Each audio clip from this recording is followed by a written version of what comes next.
Did you know that you can stream an edited video while doing your stuff in the background? Here's how. First, open the OBS Studio. Here you can see the sources option. Click on this plus icon, media source.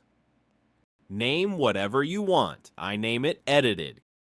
Click on browse. Choose that edited video you want to stream. You can also loop it so it will restart again. Also select this option. You can also adjust the speed. I'll keep it normal in my case. Simply click OK. Now you can see it'll start playing. Simply pause it. Now go to Manage Broadcast and create a broadcast or select an existing one and click on it after all the settings.